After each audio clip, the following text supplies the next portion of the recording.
dan terkendali. Karenanya kami mengundang Menteri Kesehatan Terawan Agus Putranto. Tentu tak ada sosok yang lebih tepat bicara kepada publik, kepada kita, memberi penjelasan tentang situasi sebenarnya dan sejauh apa penanganan yang dilakukan negara.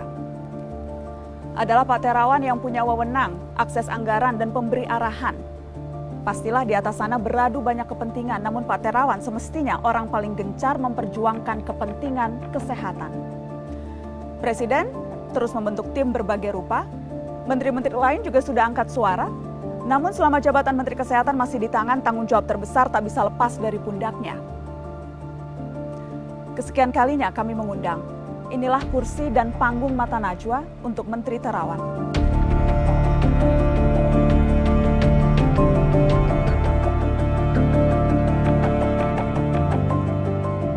Mengapa menghilang, Pak?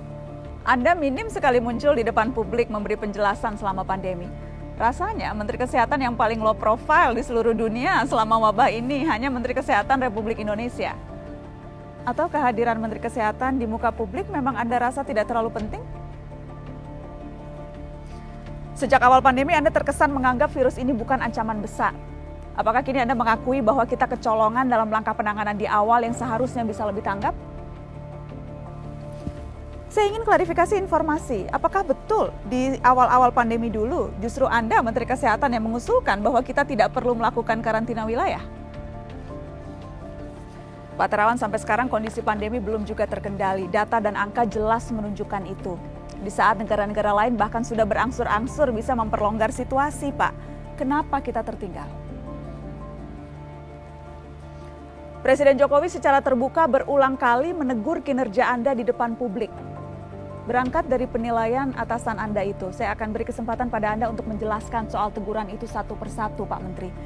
Kenapa tes kita belum juga mencapai target? Kenapa resapan anggaran kementerian masih rendah? Kenapa berbagai peraturan dan birokrasi masih berbelit di Kementerian Kesehatan? Dan kenapa perlindungan tenaga kesehatan kita belum maksimal? Spesifik soal tenaga kesehatan, angka kematian nakes kita sangat tinggi dan masih terus naik. Bukankah Menkes seharusnya menjadi pelindung dan pembela utama nakes?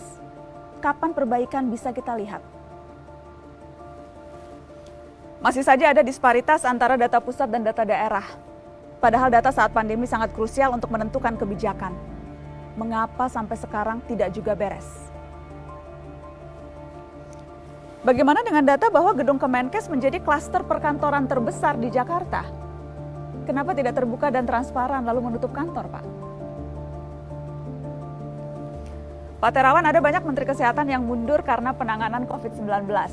Misalnya Menteri Kesehatan New Zealand, Ceko, Polandia, Brazil, Chile, Pakistan, Israel, Public Health Director-nya mundur, Kanada, Public Health Agency Presidennya mundur. Pertanyaan saya, Pak, apakah penanganan kita lebih baik dari negara-negara yang Menkesnya mundur itu?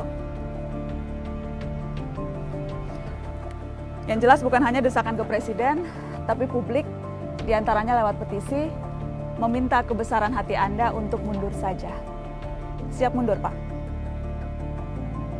Atau bagaimana Anda bisa meyakinkan publik bahwa memang masih layak menjalankan atau menduduki posisi yang berat ini? Pak Terawan, itu hanya sebagian dari pertanyaan yang bukan hanya datang dari saya, tapi juga kami kumpulkan dari publik untuk Anda, Menteri Kesehatan. Kami tahu tak akan ada yang bisa menyelesaikan persoalan pandemi ini sendirian. Tapi kami berharap Anda setidaknya bersedia untuk memberi gambaran. Menteri Kesehatan Terawan Agus Putranto, waktu dan tempat, dipersilahkan.